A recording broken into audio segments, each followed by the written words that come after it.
Assalamualaikum warahmatullahi wabarakatuh. Perkenalkan, kami dari kelompok E1 dan E2. Saya Syahnas Mutmainah dari kelompok E1. Perkenalkan, nama saya Melisa Yanwarti dari kelompok E1. Saya Siti Indah Maharani dari kelompok E1. Saya Afdila Zikra dari kelompok E2. Dan saya Raudatul Askia dari kelompok E2. Pada hari ini kami akan melakukan praktikum metode analisa bahan dengan menggunakan FTIR.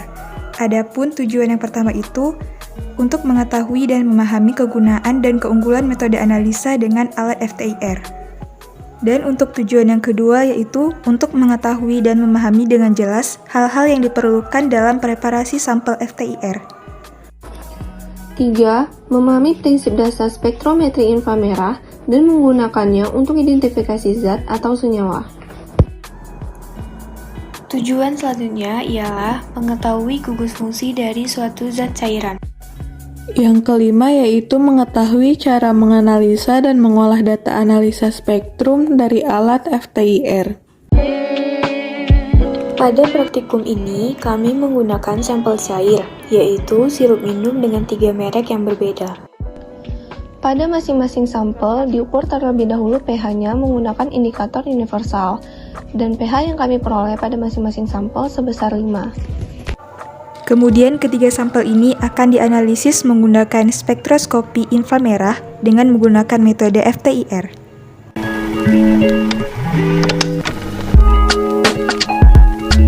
Fourier Transform Infrared atau FTIR merupakan salah satu alat atau instrumen yang dapat digunakan untuk mendeteksi gugus fungsi, mengidentifikasi senyawa, dan menganalisis campuran dari sampel yang dianalisis tanpa merusak sampel. Prinsip kerja FTIR adalah adanya interaksi antara energi dan materi. Infrared yang melewati celah ke sampel, di mana celah tersebut berfungsi mengontrol jumlah energi yang disampaikan kepada sampel. Kemudian, beberapa infrared diserap oleh sampel dan yang lainnya ditransmisikan melalui permukaan sampel sehingga sinar infrared lolos ke detektor dan sinyal yang terukur kemudian dikirim ke komputer dan direkam dalam bentuk puncak-puncak. Kegunaan dari spektroskopi inframerah untuk identifikasi senyawa organik karena spektrumnya sangat kompleks yang terdiri dari banyak puncak-puncak.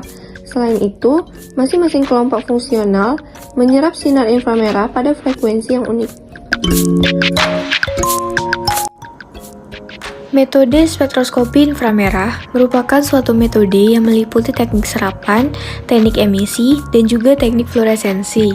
Komponen medan listrik yang banyak berperan dalam spektroskopi umumnya hanya komponen medan listrik seperti dalam fenomena transmisi, pemantulan, pembiasan, dan juga penyerapan. Penyerapan gelombang elektromagnetik dapat menyebabkan terjadinya eksitasi tingkat-tingkat energi dalam molekul, dapat berupa eksitasi elektronik, vibrasi, atau rotasi.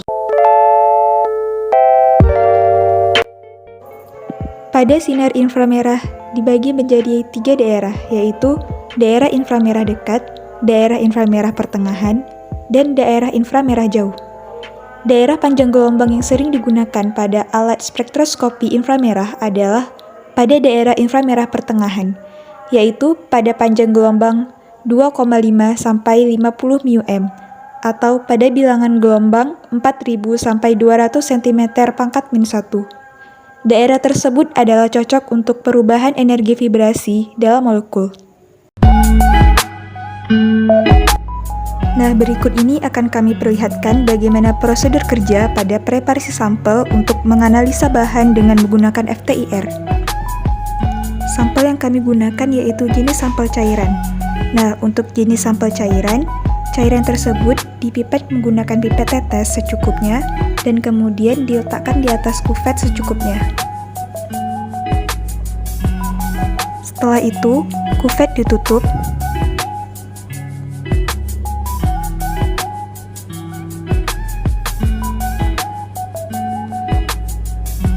Lalu, kuvet dimasukkan ke dalam alat instrumen FTIR. Setelah itu, kita akan mendapatkan vibrasi, yang mana vibrasi yang dihasilkan oleh sampel akan ditangkap oleh detektor, kemudian diteruskan ke komputer dalam bentuk spektrum.